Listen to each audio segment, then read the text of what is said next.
Folks, Black Star Network is here.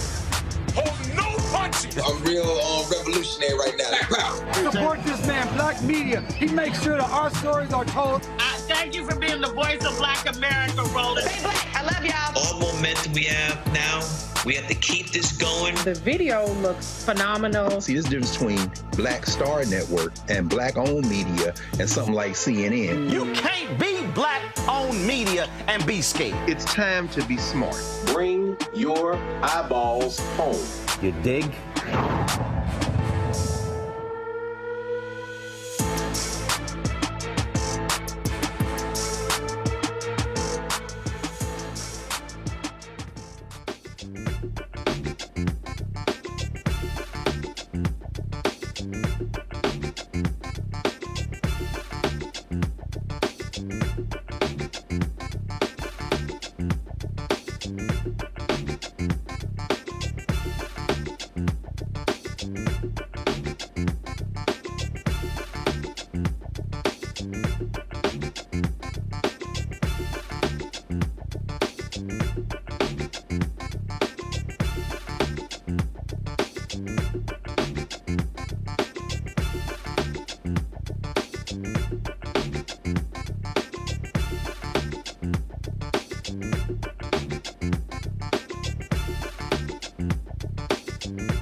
Today is Friday, November 22nd, 2024. Coming up on Roland Martin Unfiltered, streaming live on the Black Star Network.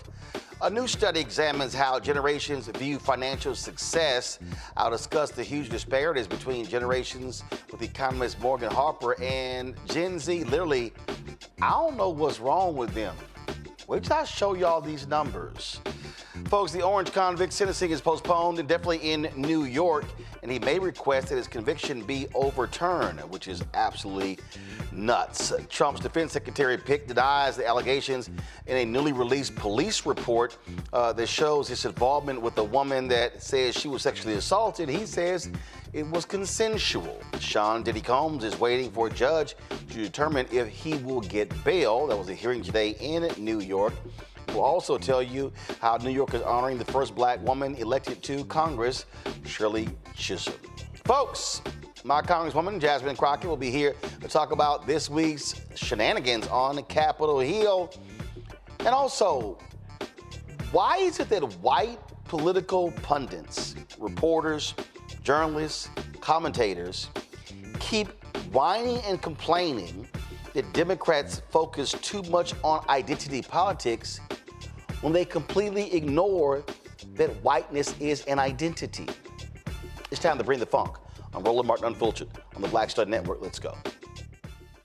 He's got it. Whatever the biz, he's on it. Whatever it is, he's got the scoop, the fact, the find. And when it breaks, he's right on time and it's rolling. Best believe he's knowing. Putting it down from sports to news to politics. With entertainment just for kicks, he's rolling.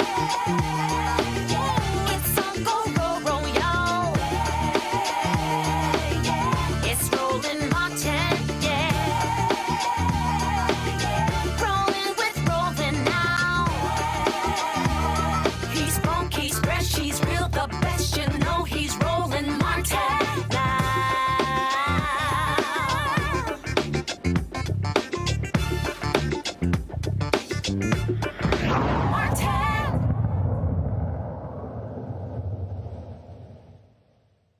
I'm always amazed at how people look at money, how they look at finances, how they look at how much you should be earning, how much you should be making compared to the reality in America. So I saw this survey and I was completely baffled by what I saw. Pull the graphic up. So the question was asked, what does it take to be financially successful? And they looked at various generations. Well, boomers say, this is a survey of 2,203 adults that was conducted. Boomers, people born between 1946 and 1964, said, you know what, $99,900. Gen X, people born between 1965 and 1980, they said, oh, you know what? Your salary should be, again, y'all, this is minimum, $212,300. Millennials, 1981, 1996, said $180,900. Gen Z, born between 1997 and 2012, they literally said the minimum to be financially successful to earn is $587,000, $587,800. What the hell? Morgan Harper is an economist with the American Economic Liberties Project. Morgan, glad to have you here. Morgan, what's wrong with these people? What were, and I'm not just talking about Gen Z. I'm talking about the only person with any rational view are boomers. But when you see these numbers, do these people actually understand salaries in America? Well, okay, Roland. So I'm going to push back a little bit here because I do think we have to recognize the different experiences that the generations are having. So no boomers saying they're happy with making $99,000 a year, well, or to be considered financially successful. Well, are they also getting a pension? Are they feeling like they already own a home and they have some equity in that home? And as we move through the generations, that might be a whole different calculation. Gen Z, and this gets back to a lot of what we were hearing, after the election, not feeling financially secure, feeling like their healthcare costs could be changing at any time. They're not anywhere near qualifying for Medicare. They're not close to being able to buy a home. Landlords could be changing prices on them at any moment. I think there is this overall lack of a sense of financial security in younger generations. What's interesting to me is the dip and the change between Gen X and millennials. Millennials are kind of like more at ease with less money than Gen X. But yeah, that to me, I would say probably like the changes in the cost of living and what people are able to attain in terms of financial success at certain stages of life has changed quite a bit over the last 40 years. Here's where I'm going to push back.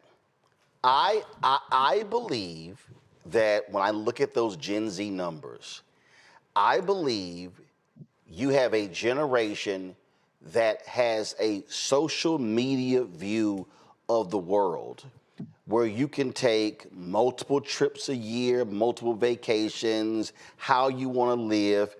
Because here's the reality. The numbers don't lie.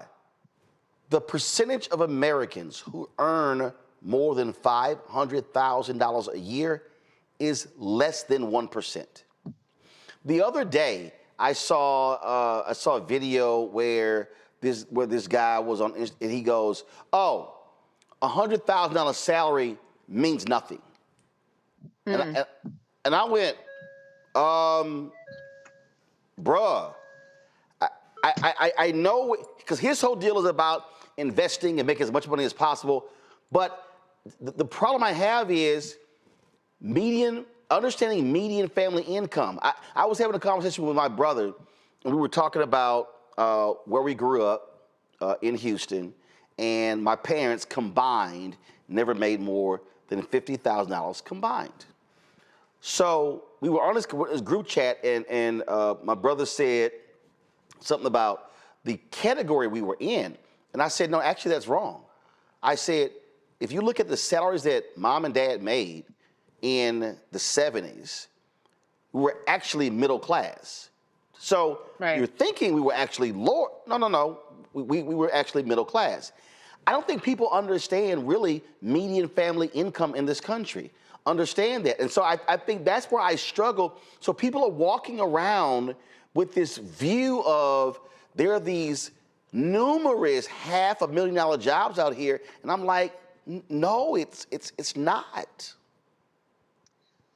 I think that's possible. I mean, yeah, I do think that there's a skewed set of expectations to an extent, but I don't think that we can attribute it all to that. I mean, you can't deny that the average person is having to expend a lot more financial resources to attain what are considered the basic or the typical building blocks of the American dream, with the house, childcare, healthcare.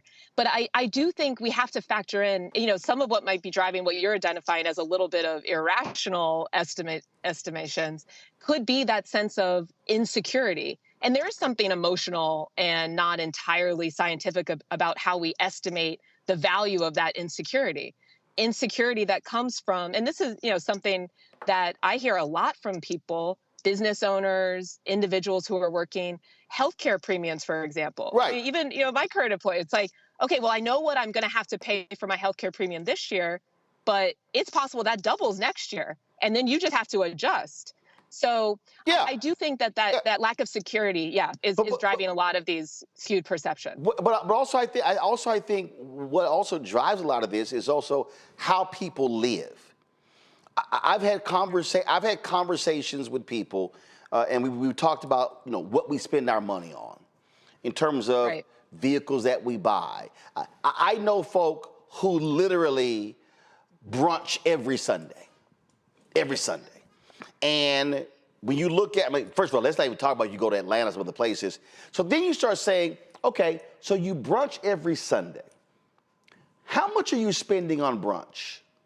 And then, I guess I have this flashback. I remember my 6 nieces we were, it was one of those weekends where I wasn't traveling. My wife was traveling. I had the 6 nieces. We're coming home from church, and one of my nieces goes, "Uncle Roro, where are we going to eat?" I said, "Home." And she's like, "Well, when we're with Aunt Jackie, we go here." I said, "Oh, I know." I said, so we're in the car, and I said, "Okay, let's walk through this. There are 6 of you. This is what it's going to cost for the 6 of you, for all of us for the 7 of us to go out and eat." I said, now, let's now multiply that times 4 every Sunday, times 12. I said, now, how much are your tutors? How much are the other things that I buy you? Because I wanted them to understand what a real cost is. I also think that there are folks who believe that they can live a certain way, which other people are living, when you ain't got that money. And so there comes a moment where you have to be realistic. And as somebody who hires people, Morgan, it's crazy when I'm interviewing people, and I'm serious. I interview people who are recent college graduates who have limited skill set, and they actually believe that I should pay them $100,000. No, I'm serious. See, the reason I saw this study and I was like, yeah, I understand this here, because I've been in interviews. It's like, oh no, 85,000. I just can't do that, and I'm going, you don't know shit. I'm not gonna pay you $100,000, and you literally don't have any skills. There is just there is a total disconnect for me between reality on what you can deliver and what you should be paid and actually what you're worth. That might be true, but when we're talking about trends across the entire country and this stark of a difference between generations, I do think there's something deeper going on. And even, at the micro level. Psychosis. Perhaps, but even at the micro level, like you're identifying, it's like, okay, sure. Yeah, I mean, some of that might be stemming from a desire of wanting to live large, but I do think there's this general sense, especially as you go younger and younger and younger in American society, that I got to look out for myself. There aren't a lot of backstops here. I don't know what's coming, and I'm going to try to get mine as quickly as I can. And yes, some of that could be due to things like social media and wanting to go out to brunch a lot.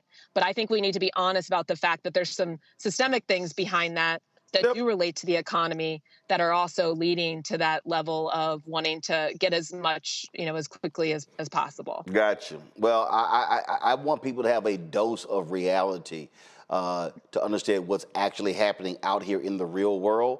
When I look at, last point I'll make for you, when I look at, for instance, what's happening in media, you look at, Comcast spinning off these networks. There are people who are at these places who are reporters and producers who are going, I can't take a pay cut. And I was one person who was an advisor, who's an agent, and the agent said, do you know what's actually happening out here in the real world? Do understand what you're now making in a declining business, you're not going to go across the street and get. So people who have been in a lot of these places who have been making $200,000 and $300,000, $400,000, they're about to see 20, 30, 40, 50% cuts because the business is declining. And they're going to actually have to make adjustments to their lifestyle because they think, oh, I can just go to this other network, not realizing they're cutting too. And so that's where I just think people need to be very realistic about what's happening economically in the country, in the world, in certain industries, and how things are shifting. And so where they were 5 years ago is totally different today. Final comment.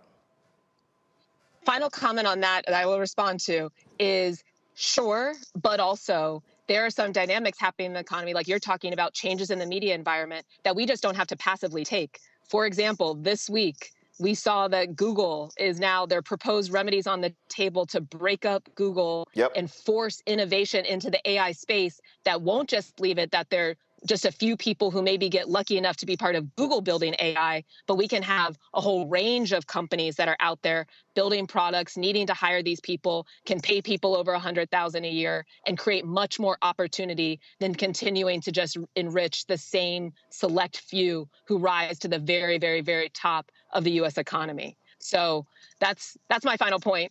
All right. Much more to talk about. All right, we'll have this conversation again because I do think it requires a really deep discussion because I just think a lot of people are right now kind of crazy with some of this stuff. So we'll discuss that a little bit more, Morgan. We appreciate it. Thanks a lot. Yeah, good to see you. Take care. All right, got to go to a break. We come back. I'm going to chat with this with my panel. And I'm telling y'all, we'll be right back. Hi, I'm Dr. Jackie Hood Martin, and I have a question for you. Ever feel as if your life is teetering and the weight and pressure of the world is consistently on your shoulders? Well, let me tell you, living a balanced life isn't easy. Join me each Tuesday on Black Star Network for A Balanced Life with Dr. Jackie. We'll laugh together, cry together, pull ourselves together, and cheer each other on. So join me for new shows each Tuesday on Black Star Network, A Balanced Life with Dr. Jackie.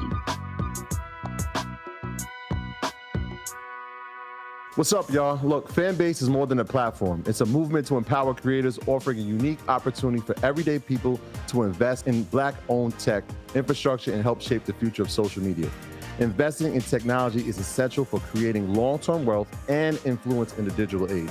The Black community must not only consume tech, we must own it. Discover how equity crowdfunding can serve as a powerful tool for funding Black businesses, allowing entrepreneurs to raise capital directly through their community through the Jobs Act.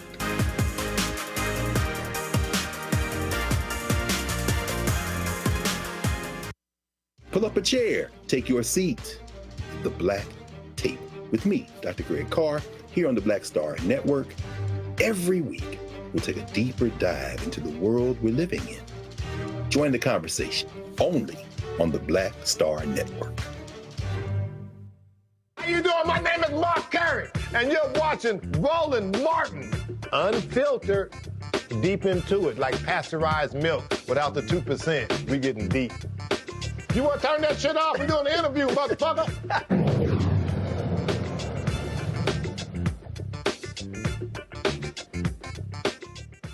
All right, folks, my panel, Kelly Bethea, communications strategist out of D.C., Michael Imhotep, host the African History Network show out of Detroit, and we'll be joined in a moment by Matt Manning, civil rights attorney out of Corpus Christi. Okay, yeah, I'm going to start with you, Kelly. All right. I knew it. Of course. So the thing for me here is not, oh, you're Gen X and you just don't understand. But I do think there are people who are delusional, and the reason I'm coming from this from the perspective of not just an uncle to nieces and nephews, but also as a person who owns a company. And when I am out mentoring people, advising people, when I'm interviewing people, when I'm listening to these conversations, when people are talking about their expectations and what they expect to make and things along those lines, and then I see something like this here, and then I have conversations with people and I look at what they're spending money on and things along those lines. I think, and somebody in the chat just said this, and I do agree with this, but I think you have some folks who believe that they should be like what their parents have earned or what their parents have done, that they think they should be getting right now, when they actually haven't actually done anything to get that. And when I saw this, I was just like, so you think that the average, your average salary, this wasn't what your savings should be, that your average salary should be $500,000 or more. I'm sorry, that's literally delusional. It's just delusional. It cannot hold up to the facts of what actually happens in this country when it comes to what folks get paid? I think there's layers to this, right? I understand your point of view on this, but I also saw the perspective of your last guest regarding this matter. I think that when it comes to Generation Z and even generations after Z, like Alpha, they're getting older too, and they're seeing what it takes to live in this world. $500,000 a year salaried, that's a little egregious by any standard, but you also have to understand that when it comes to 587,000. Oh, my bad. Sorry. Almost 600. Wait a minute. Almost 600,000. I get that. You know what I'm saying? Like, okay. Over almost $600,000, right?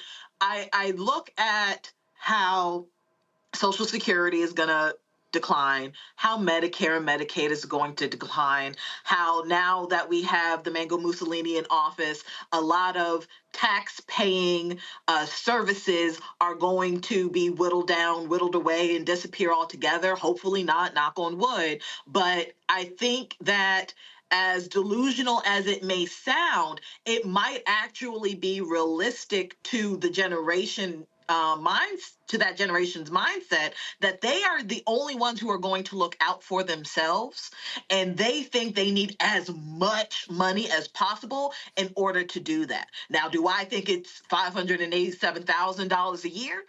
Not really, but I understand the perspective and the mindset around why they would think it needs to be that much money. Because I'll let you know right now, I live in DC. I'm not quite at six figures just yet, but I make a solid salary, right? And I still, from time to time, struggle with my finances, not because I'm spending it frivolously on brunch. I make my own brunch. I don't really go out like that. But it's something to be, first of all, DC is expensive as hell to live. And I live in DC proper. I'm not even talking about DMV at large. I'm talking about in DC. It is expensive as hell to live in DC. So you have to consider what it costs to live in these major metropolitan cities, and I'm talking basic needs. Gas is high, groceries high, rent is too damn high. If you have a car, they charge you out the wazoo for insurance. My car note is cheaper than my insurance just because I live in Washington, D.C. So I think about all of those numbers and the finances therein, and looking at my salary, and it's like, I need more money, and I already work full time. You know what I'm saying? I technically have two jobs, right? And I still need more money in order to live comfortably and not paycheck to paycheck. So while I don't think I need $500,000 a year, it would be nice. I think I do enough from my qualifications and my resume. I should eventually get to that point. Like I think I will, but I certainly understand why this generation thinks that they need that much right now, given our economic status, given the things that they have seen happen in the world. Like, they've lived through a recession, they've lived through government shutdowns, they've lived through a lot of economic trauma to think that they need that much money. Is it a little delulu? Yes, but the delulu is a little valid. That's my point. So, Matt,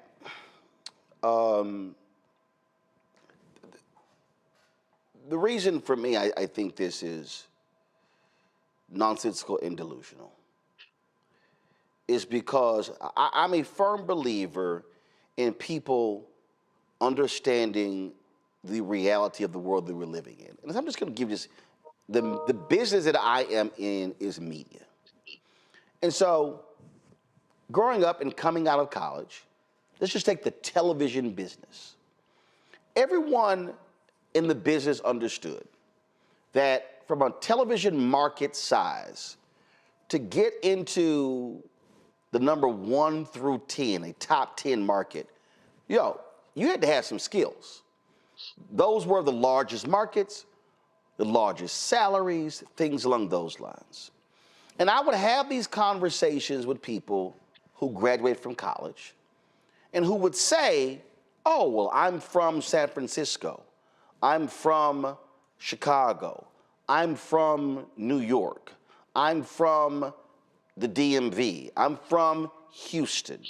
And so I want to go back home and get me a job.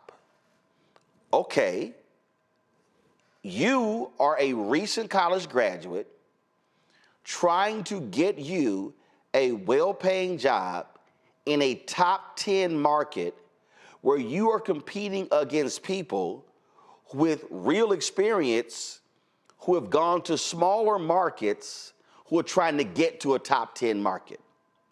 You ain't got a shot. And so when I've had these discussions, they will go, why? I don't understand. I go, because you literally don't have the skill set to compete. And I've had some people, they say, well, I don't want to have to go work somewhere else to get the experience. And I would then say, okay, good luck. Because the likelihood of you getting the experience, and what that has led to people who said, why do I have to move different places to be able to flourish in my career? My response to them was, you have to go where the jobs are. You can just say, well, I'm from here, I want a job here. Okay, do they exist? And there has to be a dose of reality about the world that we're living in, where you have to decide, hey, what's gonna be my major? What are the jobs after I graduate? Do they exist? What do those salaries pay? Where are they? Like, there are multiple things that you need to be factoring in as you're building your life, as opposed to this utopian view of, I'm gonna major in this, I expect to be making this, and the data simply doesn't support any of your fantastical ideas. Yeah, so I mean, look, I got shipwrecked in Corpus Christi because the first job I got out of law school was here in Corpus Christi. That was 10 years ago. I now make 3 times what I was making then, thanks be to God. Yeah, you're right, to some extent. But I do think that your analysis misses some of the larger data points here first.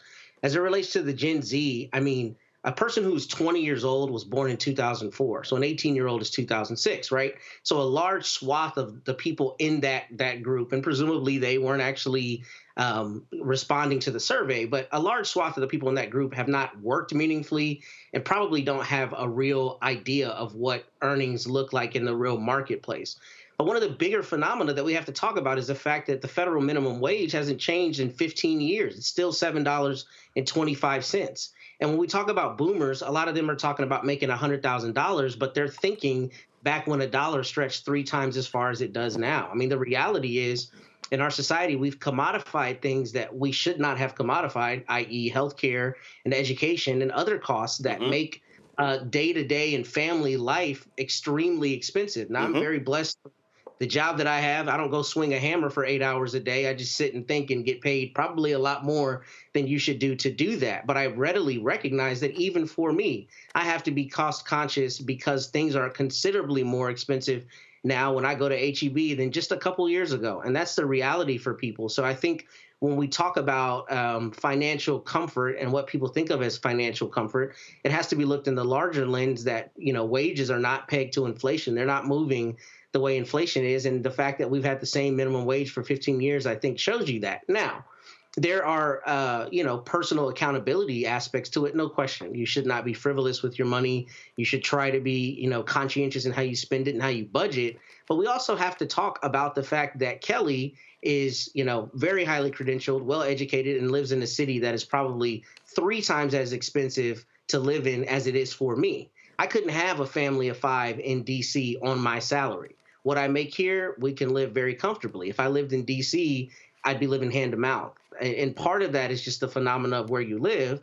But also part of that is that we as a society we're not smart a lot of times about what we accept in terms of what we allow to be commodified and what we don't allow to be commodified. If we found a way to make the cost of things that are necessities more accessible for more people, and it didn't bankrupt you to send your kid to childcare, then you wouldn't have these skewed perceptions of how much money you have to make to, quote, live comfortably.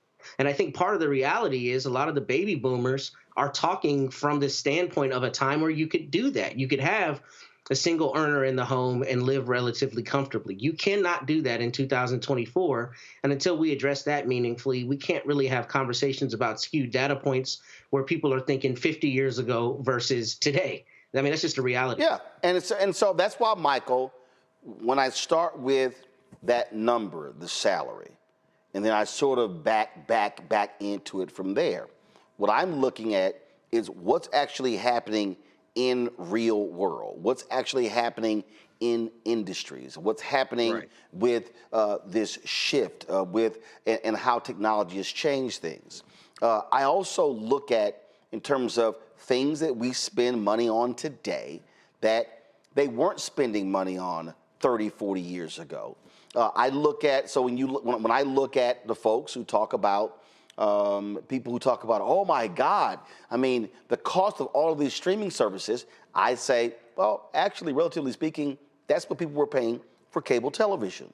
And before cable television, that was a thing called broadcast television.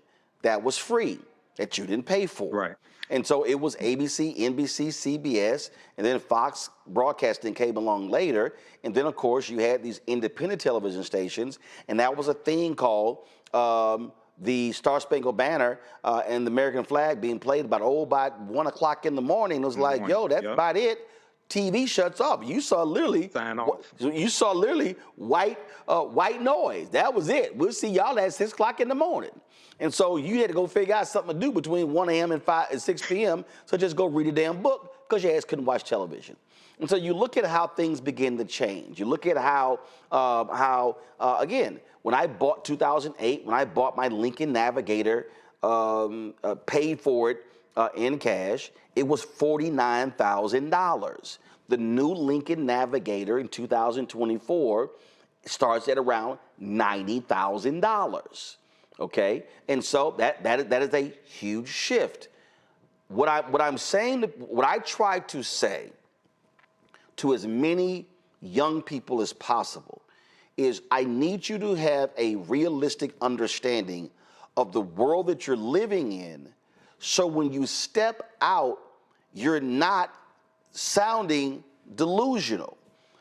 It's also a state of mind where, I mean, I've witnessed this owning this company. I witnessed this when I was at TV One. There were folks who quit jobs like it wasn't no big deal. And I was like, okay. I was talking to a young lady who actually I passed her on to my producer, Carol. And she said, yeah, I left this job because I just wasn't feeling it. And I was like, okay. And she says, but you have to understand, my generation will do that. If we're not comfortable, we'll leave a job. And I went, okay. I said, I got you. I said, but you're freelancing and you're complaining that you don't have enough freelance work. And I went, so I said, you do know that we all have worked on jobs that, shit, we didn't like our bosses. Right. We weren't feeling it, but it was an actual job. And so that also, it is a state of mind that is absolutely different. I just want people to understand what reality is and what we're about to walk into. And I'm sorry, I just think anybody who believes that, hey, for me to be financially successful as an individual, I'm gonna have to make, my salary is gonna be almost $600,000 when less than 1% of Americans make more than $500,000 as an annual salary. Absolutely. Well, a few quick things on this, Roland. And I also read the article from CNBC.com that went more in depth into this, because it talked about how the median household income in America is $80,000 a year. Only 10% of U.S. households make $234,000 a year in income. So thinking that you're going to have an income, Gen Z thinking they're going to have an income of $587,000 a year is totally unrealistic and ludicrous. I don't know where they came up with something like that. Now, dealing with careers, okay? I used to work on a No Worker Left Behind program that Governor Jennifer Granholm introduced here some years ago. And I was a consultant to a local community college. And when we would talk to students and their parents about what type of careers to go into, right? The high in demand careers, we helped them look at the growth potential and what the demand was for the next 10 to 15 years. One, two, look at what the incomes would be like as well. Salary.com was one tool. There were some other tools to help them gauge because, okay, if you're saying you want to make this amount of money, well, this career coming out of college is not going to give you the type of money that you think that you want. So we tried to help them gain some realistic understanding of what the market would bear and what these type of degrees would, how the degrees will relate to the type of incomes that they wanted. So there's a disconnect here between reality and income. And I think for a lot of Gen Z, they're coming out of college, they may have $80,000, $100,000 in student loan debt, for instance, right? And they think that the amount of money that they paid for their college degree is supposed to be equivalent to how much they make coming out of college. It doesn't work like that. If you paid $100,000 to get your degree, you may not get a job paying $100,000 a year. That's not reality. So, and then lastly, with the baby boomers, you're looking at people who lived through recessions, but also have acquired more. They may have pensions, Social Security, they have one or two homes, they've accumulated some wealth. So they understand that average income, $99,000 a year, they could live comfortably on that because they've been through so much and have acquired so much. Whereas I understand Gen Z, they're trying to acquire wealth, buy a home, buy a car, move out of their parents' house, things of this nature. But $587,000, that's not happening, generally speaking. So I'm about to go somewhere that's going to be a problem for some people. And guess what? You're just going to have to deal with it. You also have to factor in the reality, and Matt, you touched on it, when you have a family and there are two incomes in a family. And what I mean by that is, my sister, when she and her husband, they were going to buy a home. And the guy goes, wow, you know, with both of your salaries, y'all could get this house. And my sister went, we gonna buy this house based on one income. So just in case anything happens with a job, we can keep paying the note. I juxtapose that to when I was at the Houston Defender and had a brother who he was a graphic designer. And nice brother, very good skill set, all those good things. And so he owned a Ford Explorer, relatively new, clean. He had put this big time sound system in there.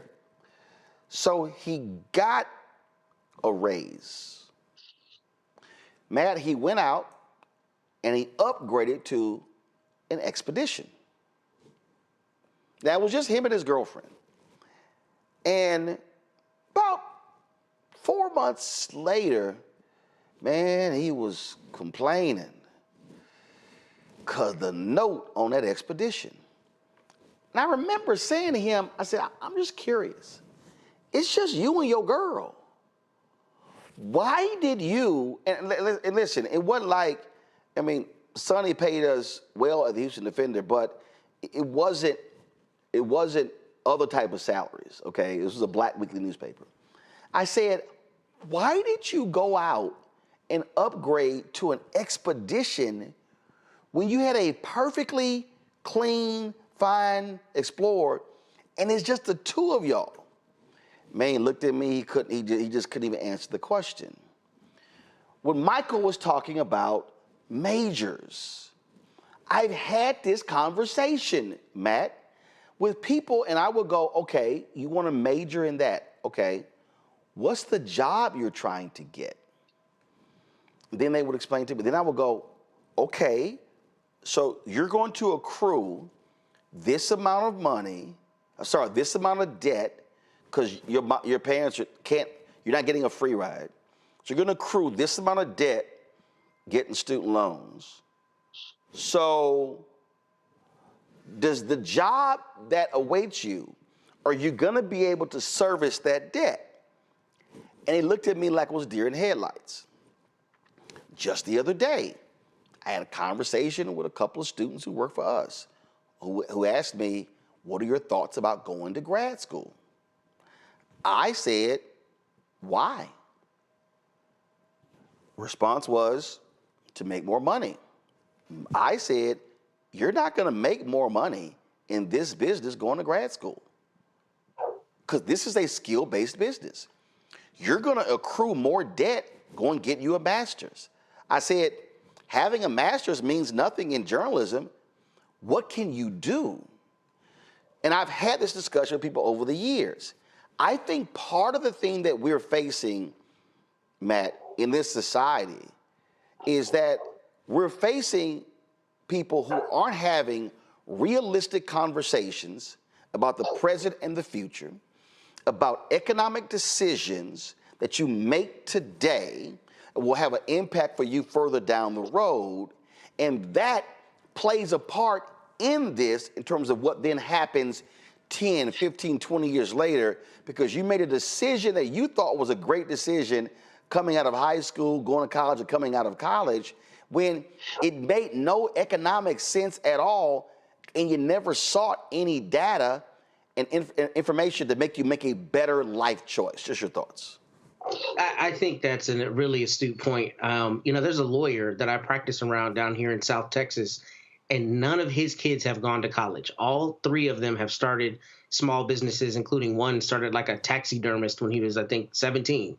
And he's told his children, don't go to school and rack up a whole bunch of debt, start a little business, work for yourself. I don't think that necessarily works for everyone, but I think you're hitting on a very important point that's an integral part of this. People in my generation, so I guess Gen Z, we were just preached and beaten into our heads, go to college, get a degree, you'll make more money with that. But there are really a lot of nuances in that conversation about what degree you have. You go to school and you get a degree in engineering, you don't need graduate school necessarily, right? But if you go to school and you get a degree in political science and you don't go to law school, your earning capacity is just not as great as someone who has a degree in a hard science. And I think those economic conversations are extremely important because college is a calculated risk, right? You're taking a bet on what you're going to be able to earn based upon the fundamental knowledge you get to build that skill set to go forward.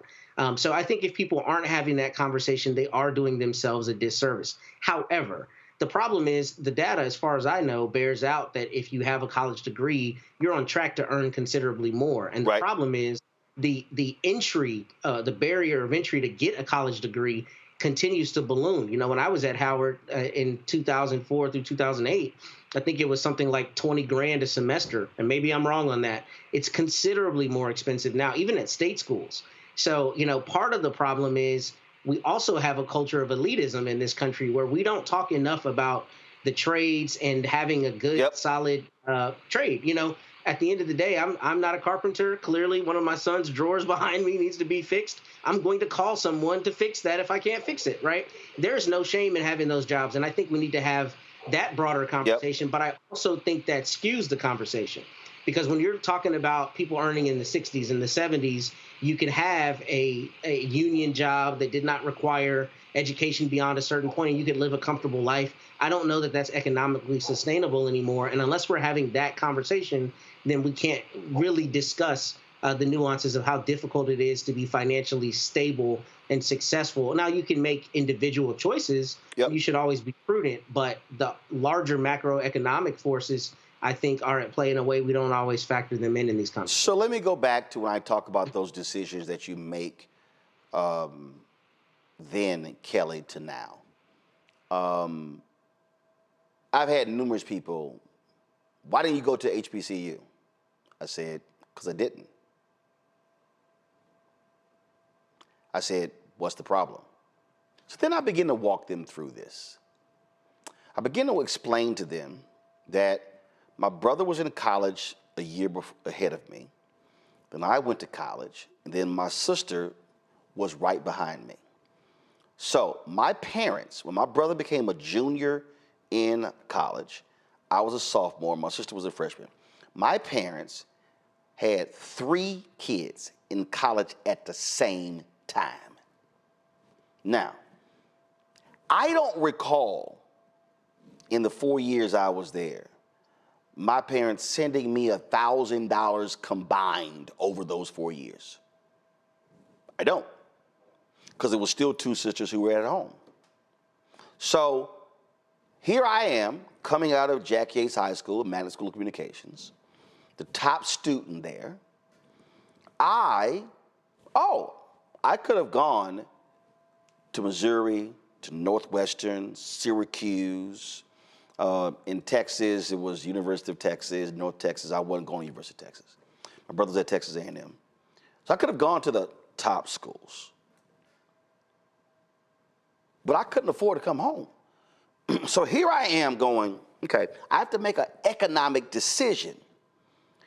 It wasn't that, I'm going to the school of my dreams. No, I have to make an economic decision because I don't want to create an economic hardship for my parents, knowing full well I have a sister behind me and 2 other sisters who are still at home. So I go to Texas A&M. My brother's already there. He had an academic scholarship. This course tuition was totally different then. I get one, $10,000. Guess what? $2,500 a year, but it was an offset. We actually lived together. Guess what? Shared resources. My whole deal was, I know I'm going to get a job. When I've had this discussion with people, I've said to them, I didn't go to a private HBCU. Look at the cost. But I also didn't go to a private PWI. And so I tell people, I made an economic decision at the age of 18 because it wasn't just about me. And so I've talked to people who are children, and they're like, my dream school is this. And I'm like, but do your parents have that dream money to fulfill your dream school? And so now, if you decide to go there and incur a massive amount of debt, there's going to be a reckoning that you actually have to deal with. And when we hosted a discussion, Joe Madison was on the panel at the Howard Theater, a brother stood up and he was like, I'm voting against Obama. I was like, okay, why? He went, well, because, I want to be a professor, and I went to Xavier University in Louisiana, and I got my undergrad, and I had $150,000 in debt, and then I got my master's, and I'm working on my PhD at Tulane, and I'm gonna have $300,000 in debt, and I'm never gonna be able to pay it back. And I told the panel, I got this one. I said, who told you to go to 2 private schools? I said, I know what your mind was saying, but did your pocketbook match it? This is what I'm talking about, Kelly, how we have to have real conversations with people about decisions that they make where your mind may be saying, I want to be a Morehouse man. I want to be a Spelman woman. Okay, but can your family afford that? Now, I want to go to Bali. I want to go to here. I want to go here. Can you afford a $12,000 to $15,000 vacation twice a year? We have to really begin to have, I think, real conversations about decision making and how that has a direct impact on your pocketbook and your ability to be able to accrue wealth, to be able to do things. And I just think that is what is troubling me, because so many conversations I've had, and I just sit there, Kelly, and I go, man, they about to have some problems in about 10 years. It's going to be ugly in 15 years. I see your point. I do. And I'm not going to say that you're wrong per se, but I think it's a very limited way of thinking how people make these economic decisions that you're talking about. I went to 2 public schools. Bowie State is a public institution. University of Baltimore is a public institution. I still have $250,000 in debt from both of those institutions. And that was with scholarship money. That was with grants. That was with everything. Right. So, and I actually made those decisions based off of economic decisions that you're talking about. So it's not just about, oh, I want to be a Morehouse person, I want to be a Spelman woman, et cetera, et cetera. There are HBCUs that are public that are still expensive to lay people. There are PWIs that are expensive, that are public to lay people. And we were indoctrinated with the notion that we must go to university, that we must go to college in order to get some form of salary to not just pay these loans back, but to succeed at all, to make money at all. So we are just now shifting the narrative that you don't have to go to college in order to be successful. But we have generations prior, being mine, that's too late. That notion is too late for us. We've already been indoctrinated. So when I see Gen Z with these lofty goals of making $500,000 plus a year, I'm sorry, $587,000 a year. Yes. Right? It is because they saw the prior generations being indoctrinated, and they're like, I don't want to have to choose between a vacation and something that's not going to benefit me. I don't want to have to choose between a water bill and a cell phone bill and a car note. I don't want to have to choose. And if we are going to die tomorrow, let me go to Bali today. That it really is a mentality of, I'm not going to be here long. Let me make as much as I can now in order to say that I did something with my life today before I go. That is the mentality that I'm seeing out of this newer generation, right? Because they have seen their parents, their grandparents, even their brothers and sisters who are older than them by, a generation gap, right? Literally sacrificing and doing the right thing and coming up empty as a result. So I understand where they're coming from with these lofty goals. Are they always realistic? Again, like I said previously, no, it's not realistic for you to think that everybody and your mama's going to get $500,000 a year. It's just not going to happen. But in that same breath, understand that $99,000 don't go nearly as far as it used to.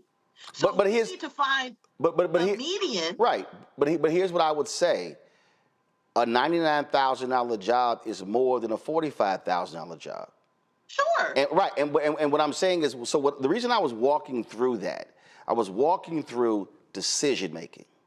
I was walking through how we make decisions, how we decide what we do, what we spend, how do we accrue debt, how do we get rid of debt, how we do those things, and how do we make life choices. When I look at the numbers don't lie, Michael. When you have two income households, it's a different story than when you have a one income household. Because the things that you have to then do as a single individual changes when you have a second person who can help out. What I'm trying to get at is how we make decisions and how we process these decisions and the impact later down the road. Remember when I was working at WVON radio and I was at CNN and a crew came in and they were installing something in some light stuff in my office, and they were going to call a cab to get to the airport. I said, man, I'll just drop you all off at the airport. So we come out of the radio station. It was two white guys, and one of them goes, man, I thought you would have had a BMW or a Mercedes. And I said, this Corolla gonna get y'all to the airport the same way as that BMW and the Mercedes. Right. And it was funny because he like every time we would talk, he would say this, and I finally was like, well, why do you keep thinking that?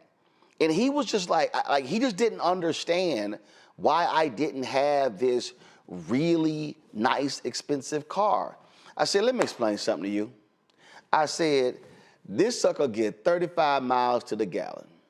I said, it's 4-door, it's clean, it serves my purpose. I said, if I had to attend a black tie function at a 5-star hotel, I would drive up to that 5-star hotel in my Toyota Corolla, hand they ass the keys, and walk my ass into that 5-star hotel to the Black Tie Gala, because I don't give a damn what nobody else thinks. And I said, I'm not going to buy a car to impress some folk I don't know. I'm perfectly fine with the car that I have. So that was a state of mind. That's also an economic state of mind, because what I did not want to do was make economic decisions that, as the Lou Rawls song where he cop for it now, then you cry later, where it was called Charge Card Blues, where you make these decisions now and you crying later, as opposed to saying, yo, I'm good. My self-worth isn't defined by that car or by that Birkin handbag or by these shoes or by these suits. Now, if I can afford those things, knock yourself out. What I am seeking are for us to have decision-making conversations that correlate with how we're going to be living, and then go, hey, wait a minute, this is what I'm making, this is what I can do. Hey, it's great to say I want to be able to do those things. I got frat brothers who got private planes. I've ridden with them on private planes, but Roland ain't got no problem getting my ass on Southwest Airlines. I'm good because it's here. This is what I think what we have to be having more conversations about, how we view the world, how we make economic decisions, how we spend, how we save, how we invest, and how we define self-worth. And I just want us to be more realistic when we're trying to have these discussions, especially when we talk about salary and living below means and above means and things along those lines. Absolutely. So I'm going to lean on my experience in teaching entrepreneurship for 7 years. A lot of people know my degrees in business administration. But one of the books we used to use, and I used to teach with one of my former college professors from Wayne State's Business School, one of the books we used was The Millionaire Next Door by Thomas J. Stanley. And even though some of the statistics are dated, the book came out in the 90s. One of the things he talked about in there was that at the time, the average income of the average millionaire was somewhere between $75,000 to $100,000 a year, number one. Number two, the majority of millionaires didn't drive Mercedes and BMWs, things like this. They were focusing on acquiring assets that generated income or generated wealth, accumulated in value, as opposed to buying something that had that depreciated in their value. Okay, like cars, and then you have to have the maintenance on the cars and pay the insurance and pay the car note, things of this nature. So a lot of times, especially for African Americans, a lot of us have been taught to associate the accoutrements or the entrapments of success, the material things, with actual success. And there's not really a correlation between the two of them when you actually understand millionaires. Another book comes to mind is Secrets of the Millionaire Mind by T. Harv Eker, which is an excellent book as well that takes you into that mindset of millionaires.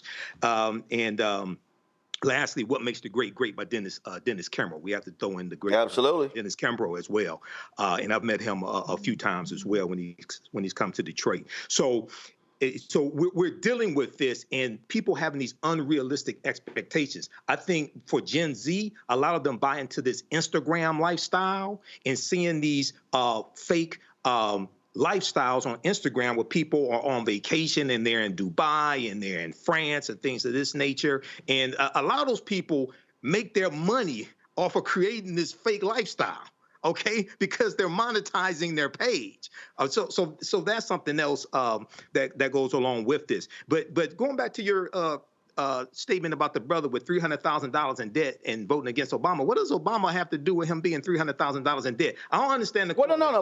But again, though, because I think what he was saying, and I get it, and Kelly has actually alluded to this in terms of what was sold to us, this American dream. If you go get a college degree, these things are going to happen. Blah blah blah blah blah. But he wanted to be a professor. Professor's going to earn this, and so he was mad that he has to spend all of this money to become a college professor when it's like, okay, but that's what you chose to do. And so you're mad at somebody else for this. When you just made the point about entrepreneurship, I say to people all the time, you need to get this. Yes, you need to get this delusional view of entrepreneurship out of your mind, because when you're the entrepreneur and you're the owner and you're trying to build something, what happens when you have an economic downturn but you can't afford to get rid of your employees? You may have to cut your salary. You may have to forego a salary yourself. So now all of a sudden, oh hell, things change. I've been there. I had to actually do that. And so I just think that what we're facing right now, Matt, Kelly, and Michael, in this society, we are facing folks who are looking at the world and looking at terms of where we're going. And we're not having just what I just simply believe be honest, realistic conversations. Somebody here goes, Roland just sitting here, just want to crap on young people. No, I don't. But I'm actually having real discussions. I have 9 nieces, 4 nephews. You don't think I have these conversations? You don't think I'm being honest about this? You don't think that as I'm sitting here looking at, in terms of how we operate and how we move and the decisions that we make, hey, I would love to take a world tour and hit 4 or 5 countries, but there's an economic reality associated with that.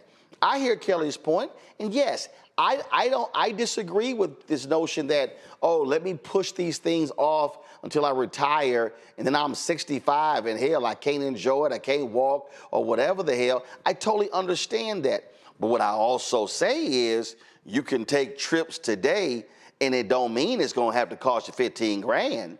I got a friend of mine whose daughter hit him up to ask her parents to pay off her credit, or 25,000+ Amex credit card debt, because she did not want to dip into her personal savings. And he was like, so you want me and your mama, who's older, to pay up your credit card debt because your ass has been traveling? Now, mind you, the person got a damn good job making 6 figures. He's like, we ain't paying off your debt because your ass ran it up. No, he's like, no, that's not happening. And I just want us to begin to have real discussions about the real world, because when I see somebody, Gen Z, thinking that the salary for me to be financially successful is almost $600,000, and less than 1% of Americans make more than $500,000, I'm saying y'all might want to bring that down a little bit. Let me go to a break.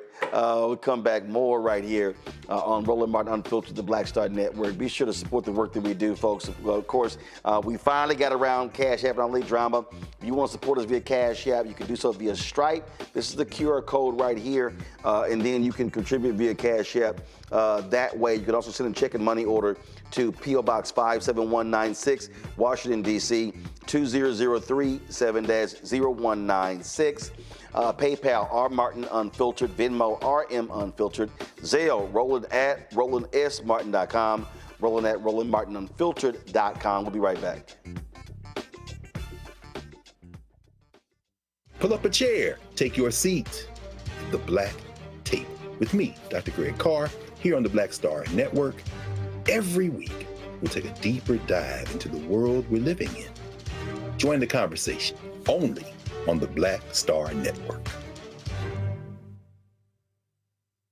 Hi, I'm Dr. Jackie Hood Martin, and I have a question for you. Ever feel as if your life is teetering and the weight and pressure of the world is consistently on your shoulders? Well, let me tell you, living a balanced life isn't easy. Join me each Tuesday on Black Star Network for A Balanced Life with Dr. Jackie. We'll laugh together, cry together, pull ourselves together, and cheer each other on. So join me for new shows each Tuesday on Black Star Network, A Balanced Life with Dr. Jackie. Hatred on the streets, a horrific scene, a white nationalist rally that descended into deadly violence. White people are losing their damn minds. As an angry pro-Trump mob storms the U.S. Capitol, we've seen shooting. We're about to see the rise of what I call white minority resistance. We have seen white folks in this country who simply cannot tolerate black folks voting. I think what we're seeing is the inevitable result of violent denial. This is part of American history. Every time that people of color have made progress, whether real or symbolic, there has been what Carol Anderson at Emory University calls white rage as a backlash. This is the rise of the Proud Boys and the Boogaloo Boys. America, there's going to be more of this. Here's all the Proud Boys, Dave. This country is getting increasingly racist in its behaviors and its attitudes because of the fear of white people. The fear that they're taking our jobs, they're taking our resources, they're taking our women. This is white fear.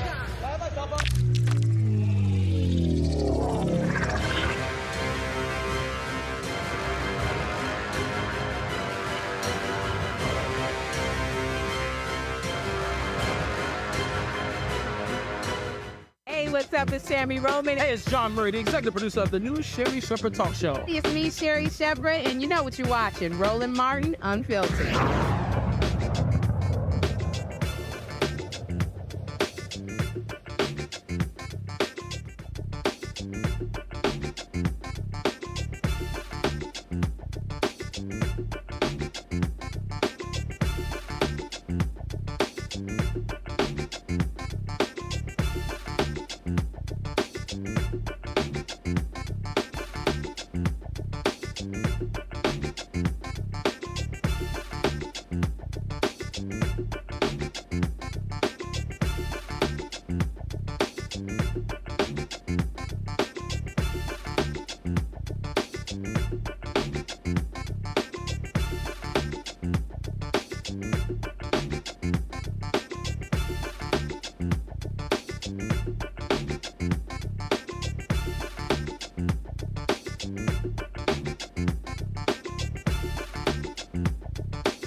The New York judge presiding over Donald Trump's hush money case has indefinitely postponed his sentencing.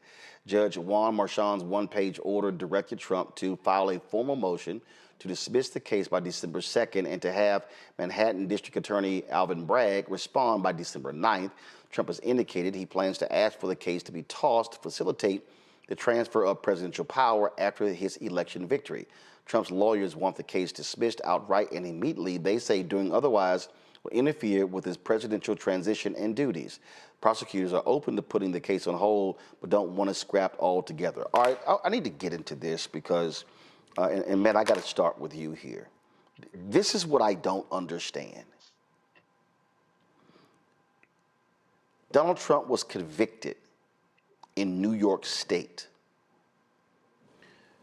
This notion that a president cannot be prosecuted is based off of a memo written during the Nixon administration. Now, we know the Nixon administration was trying to keep him from getting convicted. A state does not have to abide by a DOJ memo. Just because, and here's my whole deal, let a court adjudicate it, but I don't understand why New York State and why Georgia, why they are postponing just because the election is over and then he gets inaugurated. And also this notion of, oh, just drop the whole case because I won? No, you were convicted. This is bullshit. Yeah, it is. It's complete garbage. There's no justification for it whatsoever. And look, even if we were talking about a prospective prosecution, that's a different thing than 12 people sat in the box, looked at the evidence, and convicted you of 34 felony counts. So all we're talking about at this point is sentencing. The real conversation we should be having is Donald Trump going to be on probation? Is he going to be paying a fine? Or is he just going to be getting a conviction and having no meaningful punishment after that? But the idea that there's going to be a motion to dismiss after a jury waded through all the evidence, found beyond a reasonable doubt, the highest level in the justice system, criminal or civil, and now we're talking about undoing that because of some nebulous idea that he'd be constitutionally hampered, is complete garbage. Now, we got to be truthful. If he's the sitting president of the United States, he's not going to be checking in at Manhattan court with his probation officer like most probationers. I mean, there's just some practical realities that are not going to apply to him. But the idea that we need to undo the entire case that's already been adjudicated is, I think, political kowtowing. I think it's people who are afraid of either being attacked by the MAGA mob or, losing some kind of political gravitas, I guess. But to me, it makes no sense. And in fact, I think it undermines Merchan. I think it undermines any judge that's presiding over this, because what do judges and all these people say in this system all the time? Rule of law. You need to have prescriptive outcomes. The whole reason we follow stare decisis and precedent is so that if one person goes into a courtroom, he or she doesn't have a wildly different outcome than other, circumstances that come before that judge. But in real time, what we're seeing is people saying this man is bigger than the law. And notwithstanding the practical realities of imposing a sentence on him, it's absurd to me that you've got a lame duck presidency now. He has not been inaugurated yet. You've got the better part of, a month and a half where he could easily be sentenced. And this is a judge sentencing. Judges set sentencings all the time. There's nothing preventing them from sentencing him to whatever he wants to sentence him to. And frankly, he could even do a short jail sentence in time before, he retakes the presidency. I think this is just a matter of because the Supreme Court came out with this asinine ruling that we're concerned about how that ruling is really going to be implicated, far-reaching. And yes, he can't pardon himself in these states, but this to me undermines the idea that judges are calling it fair. They're calling the balls and strikes, because anyone else on the planet who's already been convicted would not be getting out of being sentenced but for an appellate court overturning their conviction. I mean, this is just saying, okay, hey, here's what's insane to me. This is what's insane to me, Kelly. Let me show it. And Ron Reynolds, don't get mad, but Texas State Representative Ron Reynolds, who was sitting in office, went to jail. Let me pull it up right here. Here's a story right here. Let me show y'all right here. This is why this is stupid to me. This is dumb. If we want to talk about the law, we want to talk about equal justice under law. State Rep Ron Reynolds, hold up, give me 1 second. I'm pulling up on our screen here. I'm just going to read it and then it's going to come up in a second, so just give me a second. Texas State Representative Ron Reynolds turns himself in to serve year-long jail sentence. Now he didn't serve a year in jail.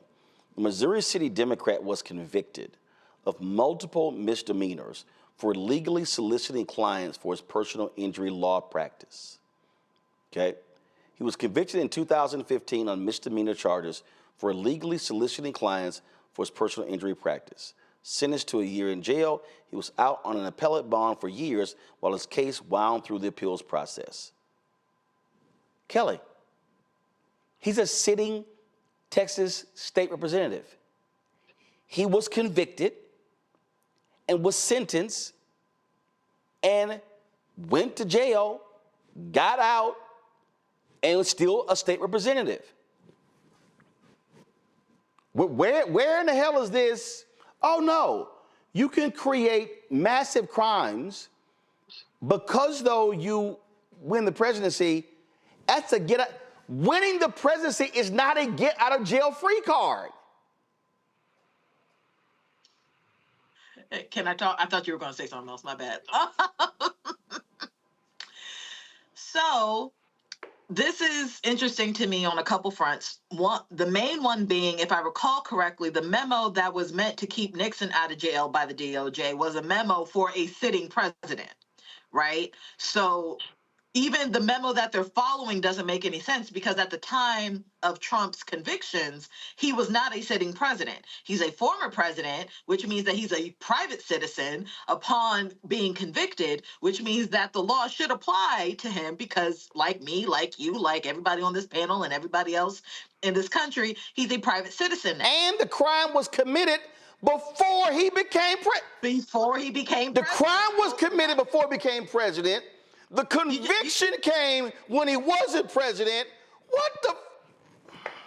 Listen, I'm here with you. I am right there with you. You done took all my talking points on the matter, but I will say that this is, in my opinion, the only reason he ran for president, because he knew that something along the lines of this would happen. Because frankly, America cannot fathom having a president in jail or held accountable for any type of action while he's still the president of the United States, right? I feel like America is truly on welfare wearing a Gucci belt. And by that, I mean the image of opulence and excellence and I'm better than you is very thinly veiled. Everybody else in the world can see right through it. And Donald Trump took advantage of the veil, right? He knew this was going to happen. That's why he ran for president. And here we are. We tried to tell you that this was going to happen. I am not surprised by this in the least bit. But it is sad that we have, 70 million plus people in this country who are okay with a convicted felon. Because here's the other thing. Just because he's not sentenced and they are dismissing the sentencing, he's still and will always be a convicted felon. Right? This is the memo. And actually it was reaffirmed. This is what it says right here. Go to my iPad. A sitting president's amenability to indictment and criminal prosecution. Y'all, look, it says the indictment or criminal prosecution of a sitting president would unconstitutionally undermine the capacity of the executive branch to perform its constitutionally assigned functions. It's based upon this 1973 memo from the Office of Legal Counsel. Y'all, this is not a provision of the U.S. Constitution. This is not a law, Michael. This is literally this is not even an opinion that has been affirmed. It's a legal opinion. Now, here's what's also crazy to me. And a lot of people, if y'all don't know American history, let me remind y'all, there was a time when we had a vice president of the United States who resigned. Spiro T. Agnew. Go to my iPad. Spiro Agnew was the vice president for Richard Nixon. Mm-hmm. He pleaded no contest to a charge of federal income tax evasion in exchange for the dropping of charges of political corruption. Y'all, for y'all who don't understand, this is from history.com. Agnew, a Republican, was elected chief executive of Baltimore County in 1961. In 1967, he became governor of Maryland. He ran a tough law and order campaign, blah, blah, blah, blah, blah.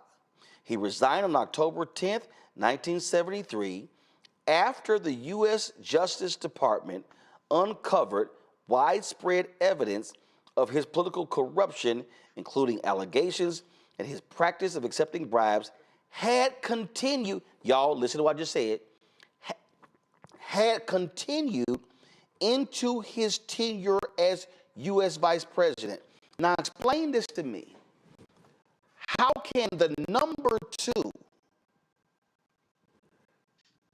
be targeted and then cop a plea and resigns, but they say, oh no, the president, you can't go after him because this is going to interfere with his duties.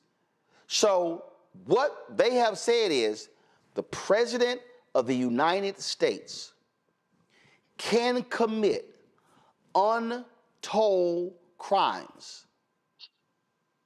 He or she could commit untold crimes.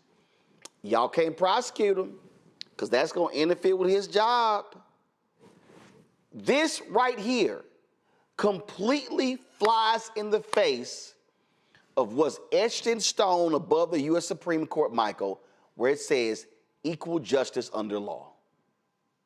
Yeah, it does. A couple quick things here. So the ruling from the U.S. Supreme Court back around July, I think it was, that basically gives the president immunity from criminal prosecution if it's deemed that he or she are acting within their capacity as president. That even goes beyond this memo from the Department of Justice, okay? Because that's a memo from the Department of Justice, whereas the prosecution that took place under State's Attorney General Alvin Bragg, that's at the state level. Now, when you part of the crime that Trump committed and was convicted on took place while he was in office, and that dealt with the repayment of the payments to Michael Cohen and covering it up in the way it was recorded in the business records. Okay, so the 34 felony counts was based upon falsifying business records, and that was while he was sitting president. Okay, just so people understand. And I'm pretty familiar with that case because I was the one that broke that story on 19 AM WFDF when I was had the African History Network show on that station. And when the story first broke about Stormy Daniels, I was the one that broke that story. Lastly, when we look at the piece from Reuters, Trump's attorneys are making the argument not that he's immune from criminal prosecution or anything like that, but they're saying that if he is sentenced, then it will become an unconstitutional impediment, okay, to him governing. Well, the sentence could just cover the time from now until January 20th, and that won't interfere with him being president at all. So, yeah, so they're just making excuses and just trying to run the clock out on this, which is what Donald Trump has a history of doing. Just delay. So they should just go ahead and sentence him. You know, the court is going to reconvene December 2nd. That's the deadline. It's just Friday, December 2nd. So, but they should go ahead and sentence him. It's just, for me, it's just completely irrational, nonsensical. It flies in the face of the law, and what they've said is we're going to just give this massive exception to him. It's grossly pathetic, but this is how they roll. And hell, Joe Biden, just go on out and commit a bunch of crimes. Just start taking bribes and doing all kinds of. It's just to me, it's just stupid. It's beyond stupid. All right, folks, got to go to break. We come back. We'll be joined by Texas Congresswoman Jasmine Crockett. Woo, things got a little funky on Capitol Hill this week, and so we'll be chatting with her about that and a number of other issues as well. Folks, you're watching Roland Martin Unfiltered on the Black Star Network. Support the work that we do. Join our Bring the Funk fan club. The target of our goal is to get 20,000 of our fans contributing on average $50 each a year. That's $4.19 a month, 13 cents a day. If you want to give via Cash App, you can do so via Stripe. This is the QR code that you can actually use. Also, what you can do is you can send your check and money order to P.O. Box 57196, Washington, D.C. 20037-0196. PayPal, R Martin Unfiltered. Venmo's RM Unfiltered. Zelle, Roland at RolandSMartin.com, Roland at RolandMartinUnfiltered.com. Download the Black Star Network app, Apple phone, Android phone, Apple TV, Android TV, Roku, Amazon Fire TV, Xbox One, Samsung Smart TV.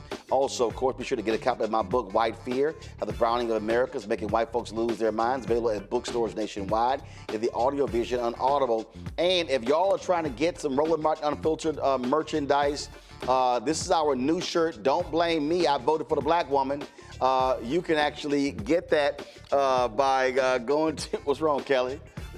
Kelly, Wait, you can see me? Yes, Kelly. I have a preview monitor. I can see the reactions of everybody, Kelly. Yes.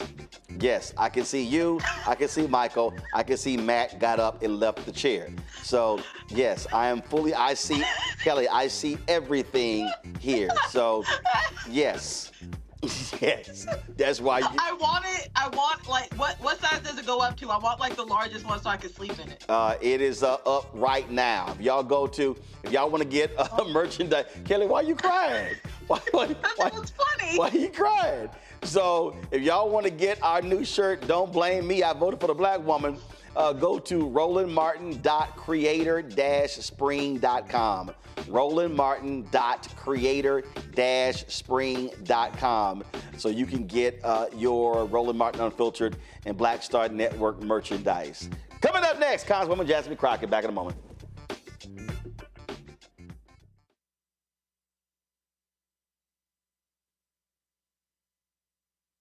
What's up, y'all? Look, Fanbase is more than a platform. It's a movement to empower creators, offering a unique opportunity for everyday people to invest in Black-owned tech, infrastructure, and help shape the future of social media. Investing in technology is essential for creating long-term wealth and influence in the digital age. The Black community must not only consume tech, we must own it. Discover how equity crowdfunding can serve as a powerful tool for funding Black businesses, allowing entrepreneurs to raise capital directly through their community through the Jobs Act.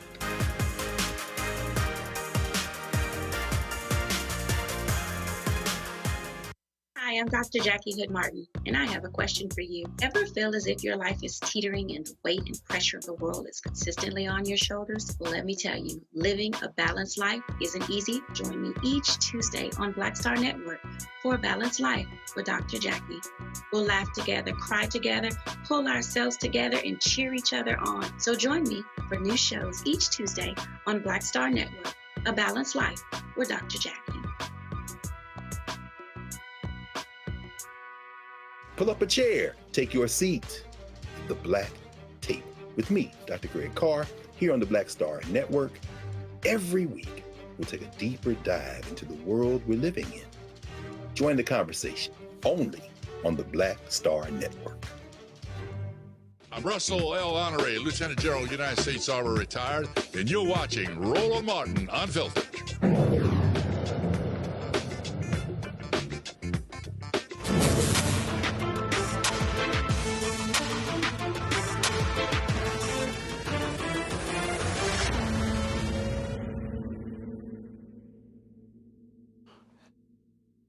Time for the Crockett Chronicles. Joining us right now is Congresswoman Jasmine Crockett of Texas. Glad to have you on the show. Things got a little funky. Talking about bring the funk on Capitol Hill. So you, Congresswoman Summer Lee, Congresswoman Ayanna Pressley, you got these Republicans who are acting a fool, talking about, oh, how oppressed they are as white men, and the things have just been so rough, Congresswoman. They're having a difficult time in this world because the oppression that they're facing. And then you got these commentators out there saying, see, right there. Congresswoman Crockett, she's the problem. That's the problem with these Democrats. They keep using this woke language, and this is why they're gonna keep losing. Yeah, so interestingly enough, I was watching commentary from the New Zealand Parliament, and there was a line that really caught me as they're having kind of this struggle as it relates to Indigenous people. And the line was, when you are accustomed to privilege, to then have to deal with equality makes you feel as if you are oppressed. And that line hit me so deep because that's exactly what it is. These are people that have enjoyed privilege their entire lives, whether they want to recognize it or not. And for literally everyone, because I kept saying, where's Byron? Where is Byron? Is Byron about to jump in this? Because I want to see what Byron has to say, because Byron served on the committee as well. But for some reason, Byron wasn't around to debate this particular bill being marked up. And the author of it, Representative Cloud out of Texas, was complaining that right now they are being oppressed. And then there was an issue with Higgins out of Louisiana, where he was arguing that he had been oppressed because Ayanna Pressley asked him to stop misusing the legacy of Martin Luther King and basically honor the wishes of Martin Luther King's family. And he said, see, y'all are trying to oppress me. You're trying to take away my First Amendment right. And it was just frustrating because they consistently use this language and they really don't understand what oppression is, or they want to pretend like they don't understand. And that's why I needed to make sure I reminded them of what Google has defined oppression as. And I'm sure any other reasonable dictionary defines oppression in a similar way. And they are not being oppressed. They are whining little men. You mentioned New Zealand, and of course, Parliament was temporarily shut down. This is what after Maori lawmakers performed a haka, a traditional dance demonstrating the community's anger over you talking about the treatment of indigenous people in that particular bill. Pull the audio up, y'all, real quick. Come on.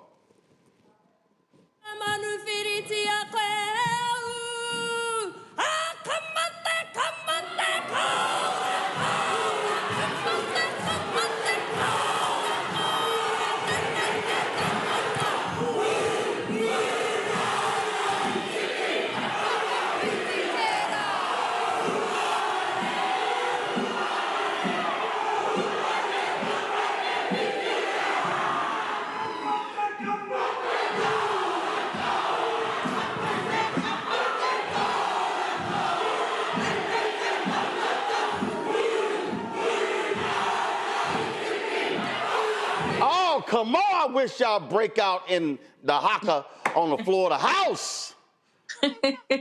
I don't necessarily see that happening, but there is this movement of the far right that we're experiencing right now where it's all about whitewashing. It's all about deleting. In fact, again, in that same scenario in New Zealand, they talked about the colonization. And one of the things that I wanted to make clear is that oppression looks like what my ancestors have endured, and they have nothing to reflect upon as it relates to their ancestors being oppressed in any way. If anything, they were the ones that were inflicting the oppression, at least their ancestors were. And that was why I wanted to remind them of that. But that's also why it's so dangerous that they want to delete Black history from our history books. Because if you don't know your history, then you're doomed to repeat it. And when you see the likes of, say, a Byron Donalds out there who wants to glorify things such as Jim Crow, it is important that they recognize that there are those Black folk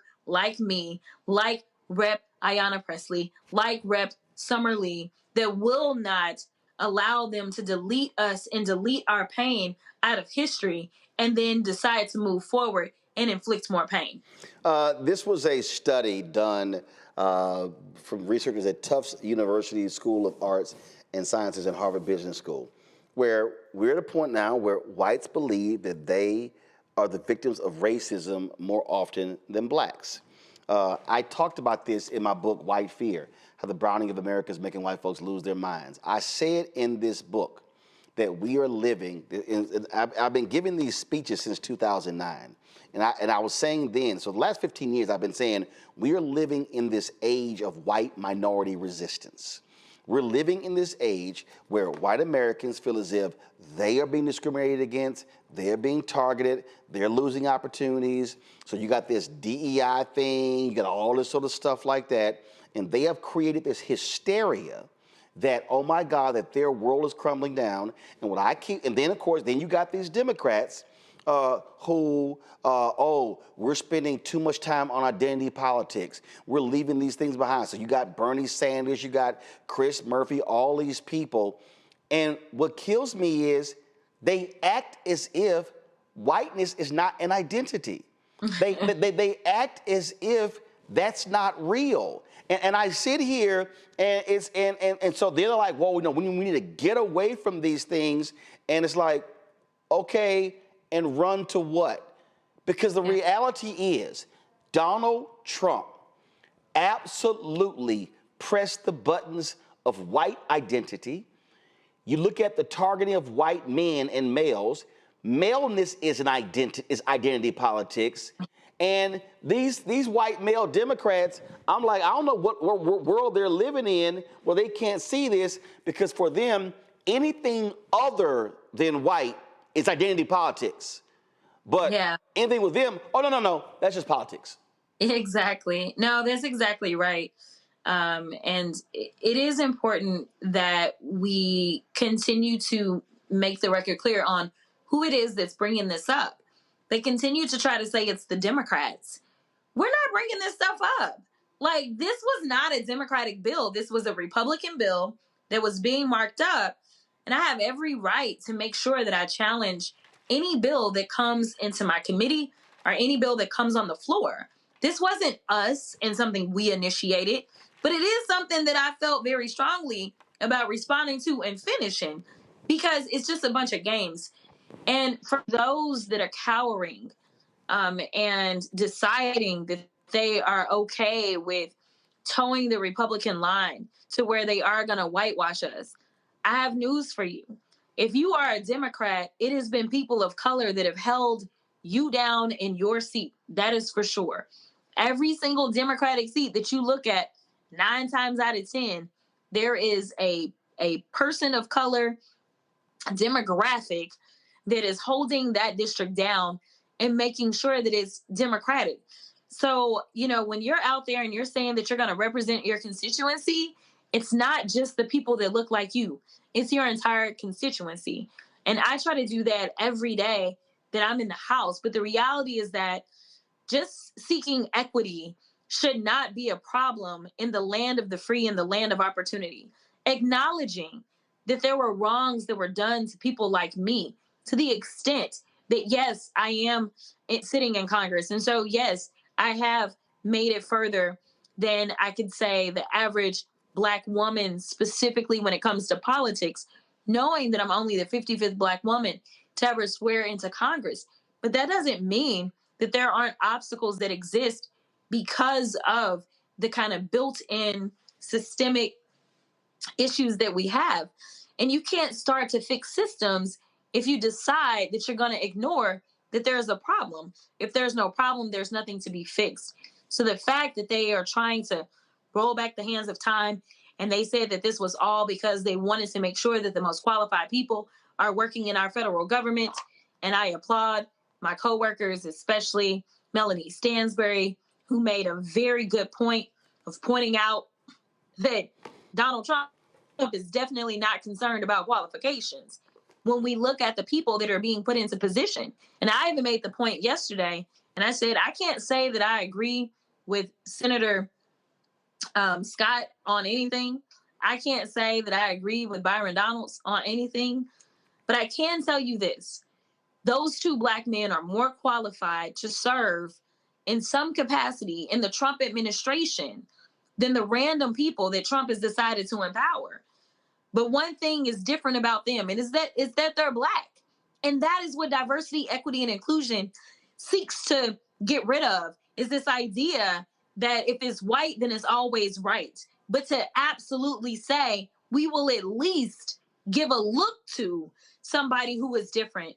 And what they failed to really talk about in that hearing is that diversity is defined the way in that particular bill in such a way that veterans are diverse, in such a way that it's including your sexual orientation, it's including your sex, it's including all these things. But it's not just race. It goes down to your religious background. It's talking about diversity as a whole. And they didn't want to talk about that. So they're actually potentially will be a negative impact specifically on our veterans, because a lot of our agencies look at your service as a veteran, and they look at that, and that helps you out when it comes time to earn a position in the federal government. And now they don't even want to do that. And these are people that risk their lives to make sure that we can maintain freedom in this country. Does it frustrate you when these DEI debates and discussions are being held and white women are silent? Because the fact that the numbers don't lie. They benefit the most. White women are the greatest beneficiary of affirmative action, of DEI, of diversity than anybody in America. No, white women. Yeah. When you look at contracts, they say MWBE. If you are a black woman, you go in the black category. If you are Latina, you go in the Latino category. That W should be WW, white women. They are silent. And these Republican white women, these Democratic white women, these independent white women, and they sitting here the ones making all the money from DEI, the corporate jobs, the CEOs, they ain't saying nothing. And that's, I keep saying that, yo, they got to be called out. You got to be saying, hey, Representative so-and-so, you going to get in this? Hey, Representative so-and-so, you know white women who have city, county, state, federal contracts. That's DEI. Why y'all silent? Yeah.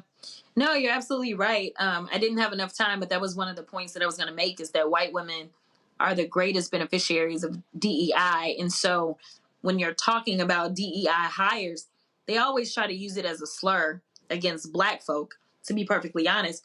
But the reality is that DEI is a lot deeper than that. That's why I went into all the categories that are classified as diverse.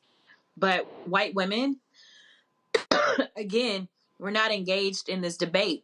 This debate, everything that I can remember, and I haven't played it back, it was nothing but the white men on the Republican side that were arguing for this. Now, they all voted for it, for sure, but they did not get engaged in the debate whatsoever on their side of the aisle. Everyone of all backgrounds was engaged in this fight as it relates to the Democrats. You know, I really wish we would focus on the things that could actually bring us together in this country, and the things that would actually solve some of the issues that we really need. Unfortunately, I don't know if the American people just weren't aware or just didn't care, to the extent that we now ended up with a Trump trifecta, where we will end up with more of this in attempt to delete and misuse and water down the legacy of Martin Luther King, and use his words as reasoning and rationale for absolutely eviscerating his legacy. That's what we're dealing with right now, is a bunch of folk that were supported by white supremacists, that have a white supremacist agenda, whether we're talking about the actions that they will bring forth in Project 2025 that we constantly try to warn people about, that people said, well, he said he ain't got nothing to do with that. As of now, I think at least 2 of his nominees were authors of Project 2025. So, you know, I don't know why people ignored us or didn't want to believe us or what the case was, but it's time to buckle up. So I'd love to get your perspective on this here, because this has sort of been getting on my damn nerves. Ever since the election, you've got your fellow Democrats, everybody's weighing in on why Vice President Kamala Harris lost and so things like that. So this is journalist Matt Iglesias. He goes, because he was asked, somebody said, just once, I would love people who say these things to be specific about what exactly would mean to, quote, abandon identity politics. He goes, one salient example of identity politics that hurt Democrats recently was the decision in 2020 to make Kamala Harris the VP nominee, despite her poor electoral track record and unimpressive performance on the campaign trail, because Biden needed to pick a black woman. Now, I'm gonna show you this second tweet. This is Chris Murphy of Connecticut. He goes, of the 20 highest median income states, Democrats won 18 of them. Of the 20 lowest medium income states, Democrats won 3. Yes, race and gender play a big role in politics, but the hard truth is Democrats clearly aren't listening to the people we say we fight for. So I want to go back to the first one. That is what Matt Iglesias had to say. Here's what I find to be very interesting, Congresswoman, since Matt desires a salient example of identity politics. In 2008, there was a guy who ran for president. His name was Senator Barack Obama. In 2008, there was a guy who ran for president. His name was Senator Joe Biden. This is the same Senator Joe Biden who ran twice previously for president and failed miserably. He had, quote, go back to the tweet, he had a poor electoral track record. He was unimpressed. He had an unimpressive performance on the campaign trail.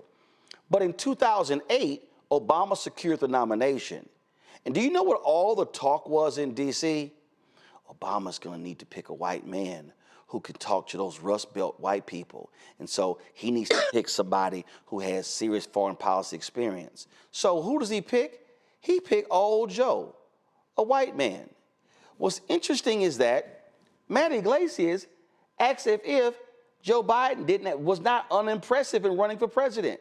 Mm-hmm. Sure, he was reelected as a senator, Vice President Kamala Harris, but she was elected as a senator from California. But people actually said Obama needed to pick a white man. He picked a white man. But Matt, it's amazing how Matt and other Democrats act as if his white male identity politics, oh, that didn't exist, that it was identity politics. And then Chris Murphy talks about these states, these low states, they're red states. Democrats, please show. Democrats passed the Affordable Care Act. Who is that help more? Broke people in red states. Who has benefited more? White men in red states because of health care. When you look at the economic policies, that's helped those people in the red states. So I'm trying to understand, maybe you can help me, whether it's Murphy or Bernie Sanders and others, explain to me how we have to do better to working class people. Show me where the policies aren't helping them. They're not voting because of the policies. They're voting because of culture. Yeah, you're absolutely right. I mean, when you ask people, tell me exactly which economic policy Trump proposed that most impresses you, they can't answer that question. And you know, like I know, that I traveled the entire country. And so this wasn't about this. And I kept telling people, I remember the last church that I visited in Atlanta, Georgia, and I said, this is going to be a vibes election, because if you want policy, she's got it. If you want policy from him, he's got concepts of policies, or he's got Project 2025, but he doesn't have the policies. And the interesting point that you just made is that in those states where they are thriving economically, they are democratically run. So, like, yes, Louisiana is constantly having a problem. Mississippi, Alabama, and Republicans run everything. And they are the ones that are broke. They are the ones that are lacking in healthcare. And honestly, these blue states that people complain about are the ones that are carrying them on their back. So, you know, listen, for everybody that wants to talk about states' rights, you know, I thought that it was an interesting move that the governor in California decided to make, where he said, I'm going to call a special session. We going to keep our coins here, because guess what? California got a lot of money. California contributes to take care of these other states that ain't got no people, and consistently put people in based upon, oh, you know what? Well, we are the party of religion. No, y'all not. Have you seen the top of your ticket? Have you seen his nominees?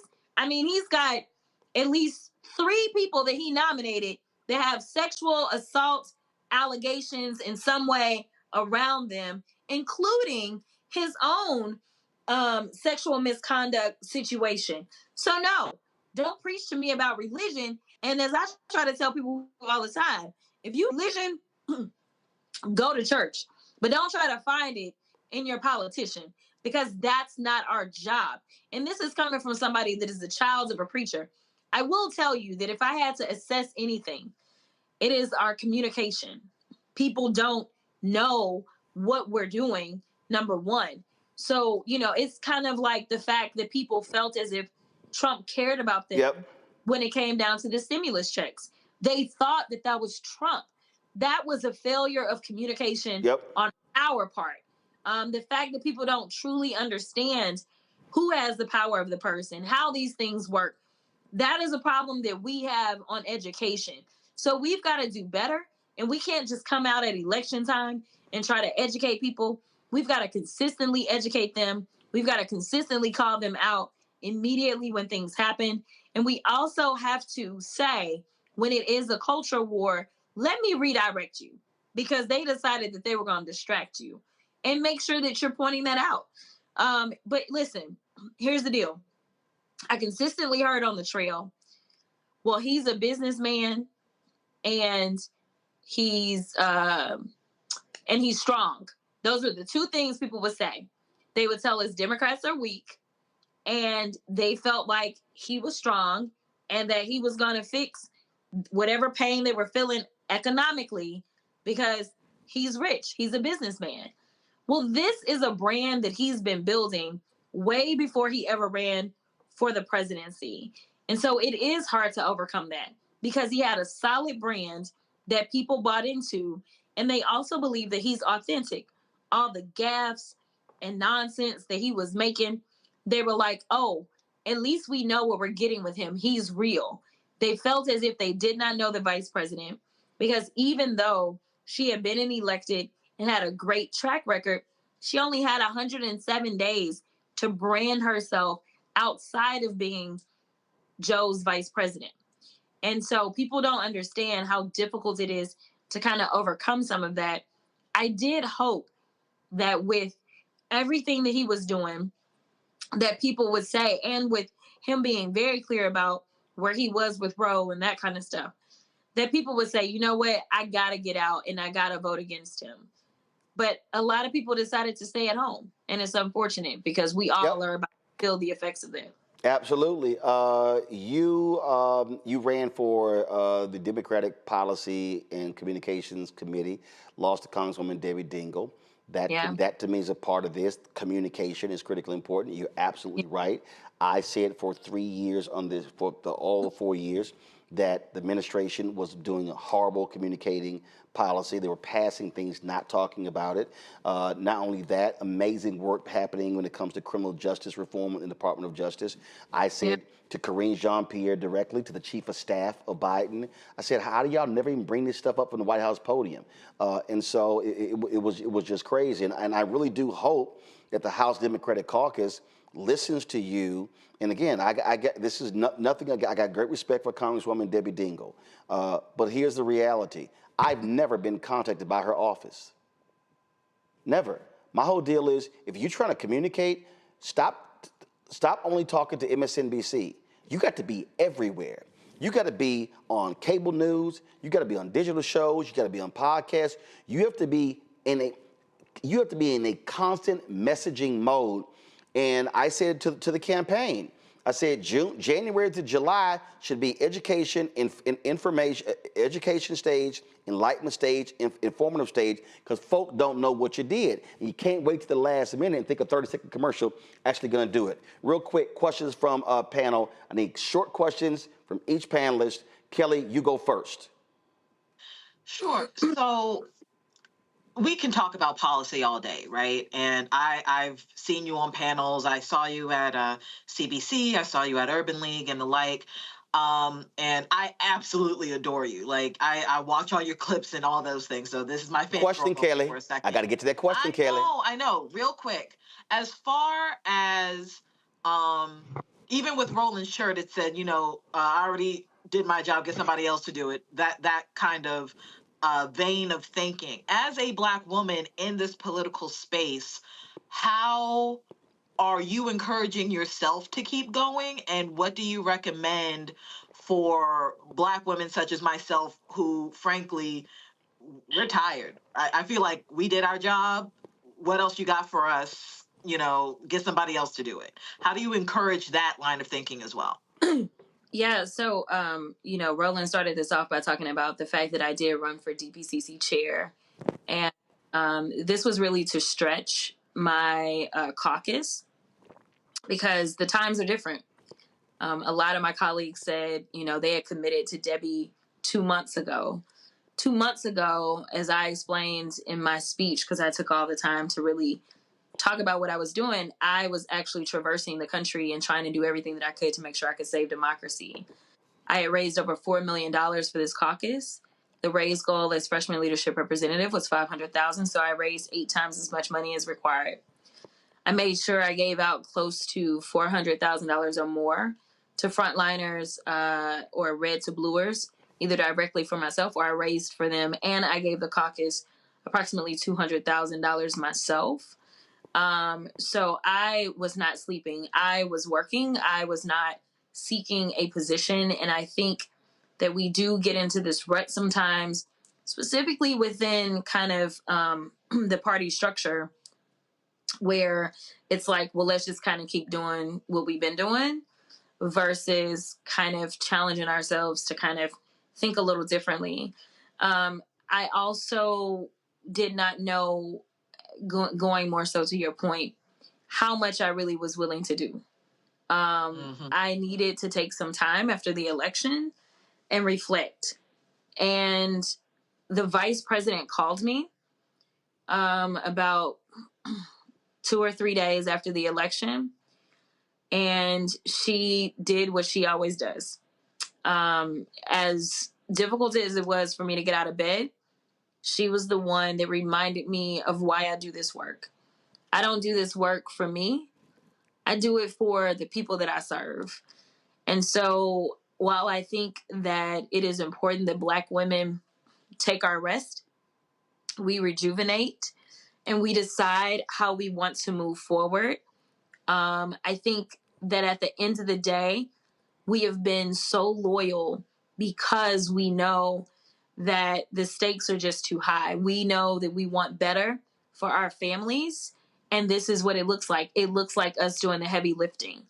But I definitely believe that we've got to take our rest. But when I look for inspiration, I think about the college girls that were texting me, DMing me, saying how much they look up to me, the itty bitty girls that for whatever reason know my name and show up in the Capitol. And I think it's never been about me. It's been about the future generations and really wanting more for them. But it's important that we get our rest and we decide how we want to move going forward. And I think it is going to be important that we harness our power collectively and make demands and say, if you want us to work for you, these are the things that we're going to need in return, because we will have to have some assurances before we go out and break our backs again. Matt? Yeah, so Congresswoman, you're incredible. It's amazing to see the work you've done. My question for you is, what is the most pressing legislative issue for you at the start of the new Congress? What are you, hitting the ground running on legislatively? If I'm being real with you, I don't anticipate we're going to have too many legislative wins coming out of a Trump trifecta. I mean, we know that this has been the most unproductive Congress in the history of the Congress, and they only had one lever of control. It looks like the majority that the Republicans will have in the upcoming Congress is going to be even slimmer. So we're really going to be on defense. The things that we really need to get done are things such as the Farm Bill, because we're now 2 years behind. But I don't anticipate anything good for us. So at least I know SNAP benefits are safe so long as a Farm Bill has not gone through. But we definitely need to make sure that we're supporting our farmers so that they can hold on to their farms, so that we are not importing all of our food. That is a really big issue for me, considering that we have so many in this country that are already food insecure.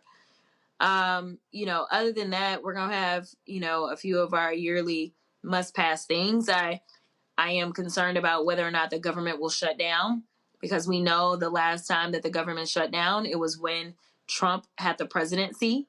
That will be devastating for us if he does shut us down. So for the most part, it's just a matter of playing defense. You know, obviously, if we were looking at Democrats being in control, repro would be at the top of the list. Voting rights would be at the top of the list. Criminal justice reform would be at the top of the list.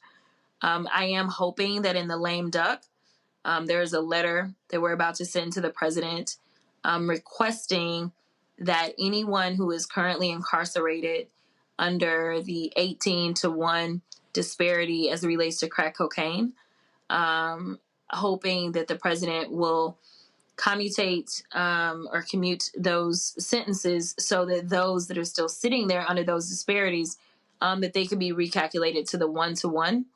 That is something that this AG, as it relates to his prosecutions, it was always 1-for-1. So we're hoping that we can do that and get some folk out of prison that have been sitting way too long, and reduce the sentences of others.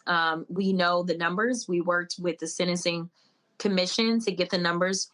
We know how many how many people would actually come home. So we are about to push it out, and we hope to get the support of the president. I did have an opportunity to sit down with the Attorney General sometime before the election to talk about this being something that I really wanted to push for in the lame duck. So that's really kind of like my one big Hail Mary that I'm trying to make sure we can throw. But that's obviously before January. Come January, it's just going to be defense.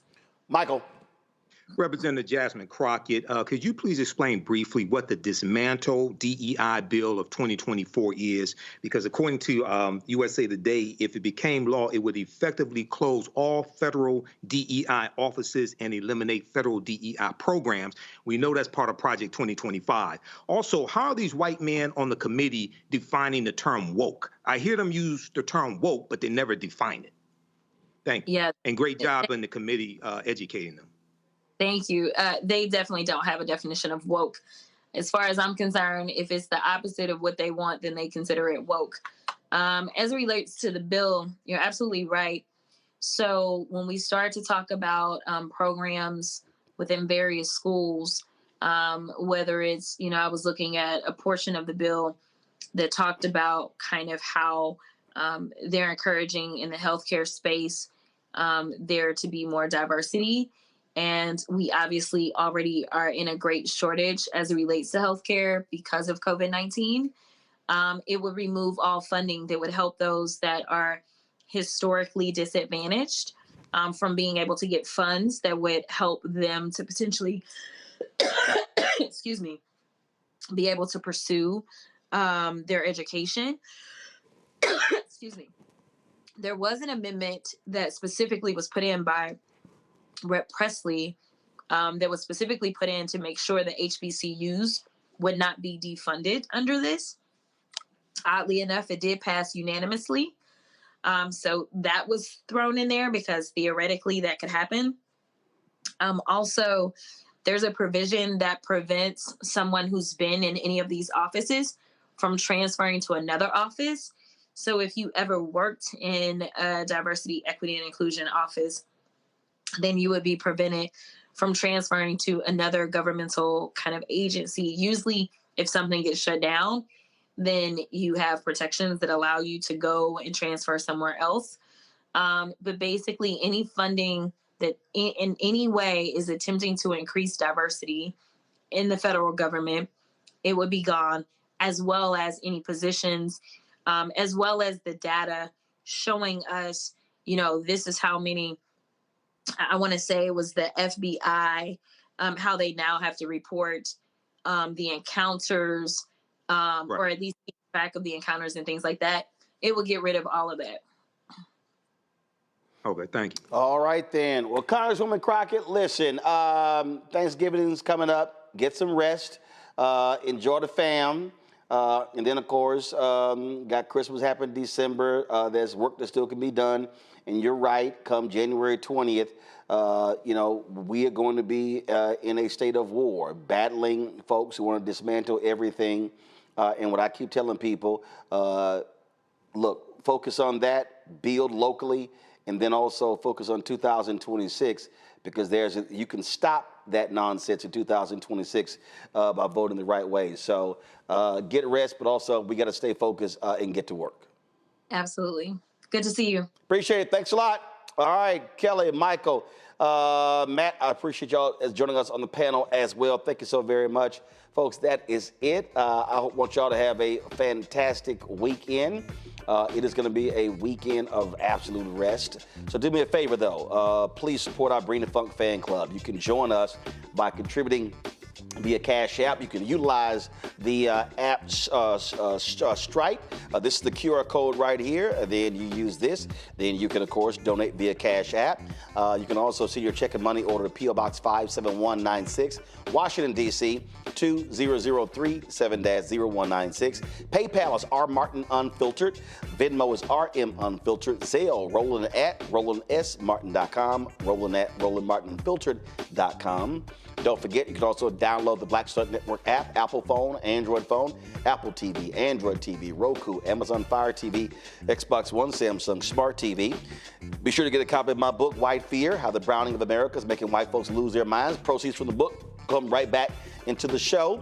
You see the bookstores, Barnes & Noble, Amazon, Target. You can also download the audio version on Audible. And folks, if you're looking to get, guys, come on. If you're looking to get merchandise, Roland Martin Unfiltered merchandise, you can do so. This is our new shirt. Don't blame me. I voted for the black woman. You can get that, of course, by going to rolandmartin.creator-spring.com. And again, we've got t-shirts, hoodies, wall art, mugs, and more. If you go to that website, the QR code is right there as well. All right, folks, we always end every show on Friday showing the list of donors.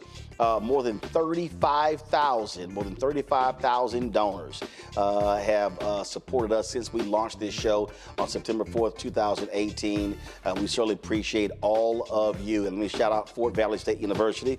Y'all know I rocked HBCU merchandise. It's a little chilly here in D.C., and so shout out to Fort Valley State. Folks, I will see you guys on Monday. Y'all take care. Holla!